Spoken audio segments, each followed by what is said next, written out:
Good morning and welcome to KZSC News. On today's broadcast, ICE spokesman in San Francisco resigns, police districts in Santa Cruz, toxins found in Bay Area shellfish, and the UC Regents hold meetings at UCLA. Stay tuned.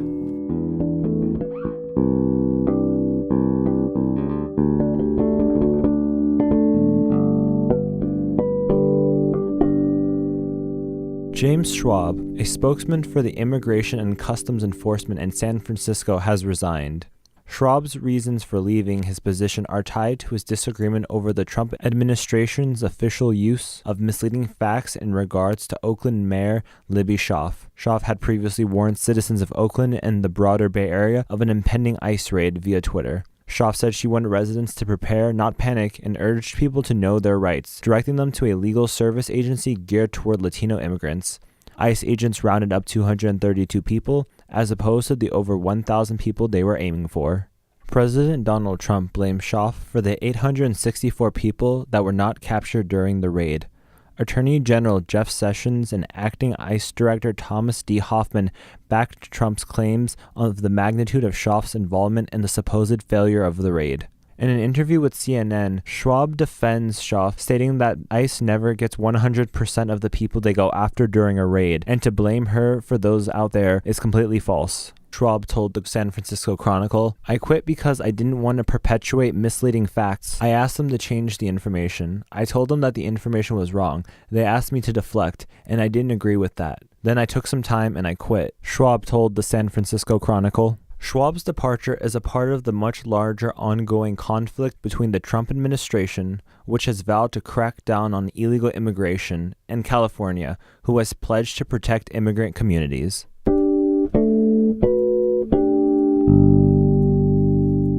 So we looked all over the place, and then we sat down and went with 5 different meetings throughout the city. Many of you were there because I recognized some faces. And we listened to you. We put up flip charts where you were able to go up and tell us what crimes types were the biggest priority for you. And many people wrote on those sticky notes, for those that you might remember. And they were able to say, hey, burglaries in North Branch of 40, or, homeless people hanging out at, and committing crime over at the Safeway in Morrissey, or theft over at this location. So we were able to take all those stickers so that when we divided up the city, they could look at it geospatially and say, where's our problems?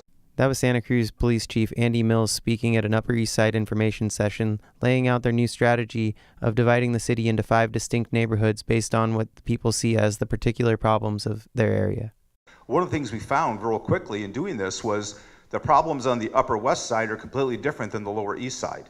Not completely different, but substantially different. And downtown, obviously, is a completely different animal than anything we've all ever seen. But the point is, different problems dictate different solutions. And that's what we want to focus on here. Again, effectiveness over efficiency. Mills says the department's next step is to strengthen their data gathering and analysis capabilities. He said when he was a captain in San Diego, he could look at maps with locations, frequency, and timing of specific crimes by neighborhood, so that appropriate levels of patrol and targeted tools could be used most effectively. Without specifically assigning blame, he said that Santa Cruz's current data analysis systems are atrocious. Mayor David Terrazas was in attendance and told KZSC that he doesn't know if crime is worse here than in other cities, but is open to new strategies to stop recent spikes in property and nuisance crimes. So 2 policing styles have been most effective nationwide. One is the Comstat model out of New York, where it's zero tolerance, stop and frisk. They actually were pretty successful with that. Problem with that is they went up in federal court over civil rights violations by the hundreds, actually thousands. And that doesn't really seem to be Santa Cruz, to be very honest.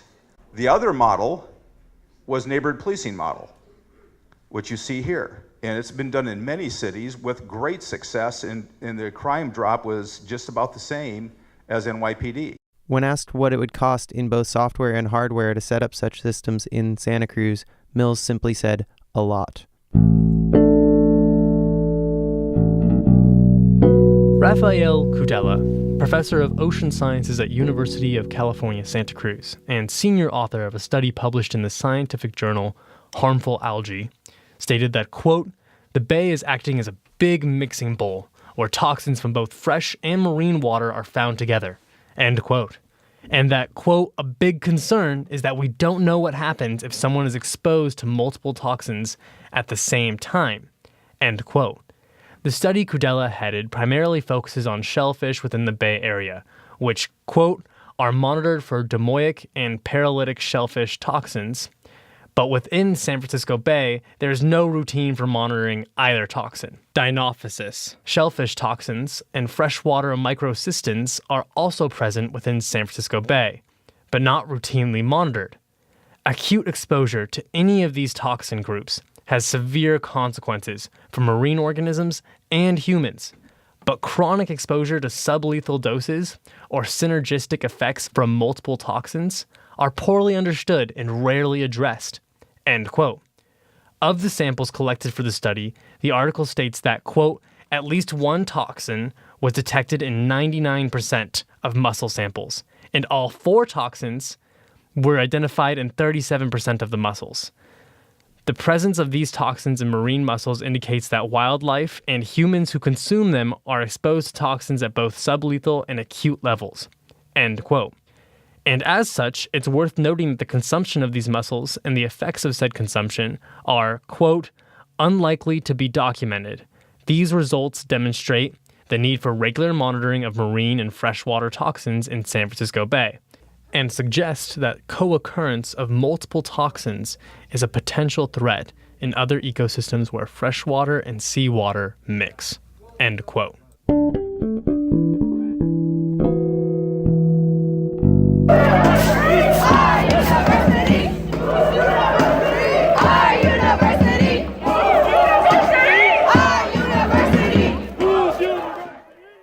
You were just listening to student and employee demonstrators on the University of California, Los Angeles, or UCLA campus yesterday.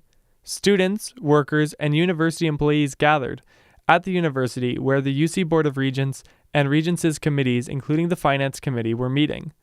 During a public comment period, over half of the students and workers whose names were put on a speaker's roster were unable to speak as the public comment period was shortened. Many of those who spoke had their speaking time reduced to 57 seconds. Demonstrators and attendees of these meetings noted a large police presence around the university in addition to a private security firm. The Regents Finance Committee voted to introduce a 3.5% increase to tuition for non-residents.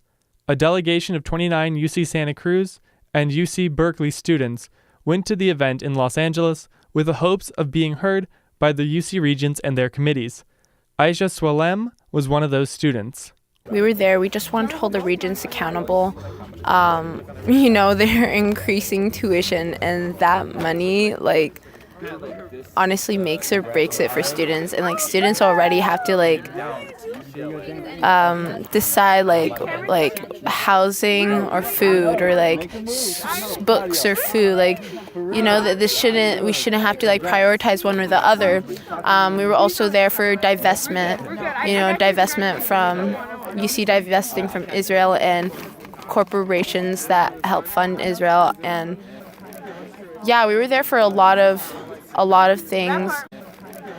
It sucks because at the end of the day, the Regents refused to listen to students, and obviously they voted for the tuition hike. But the fact that they wouldn't let students in the building, they wouldn't let students speak, that just says a lot about them.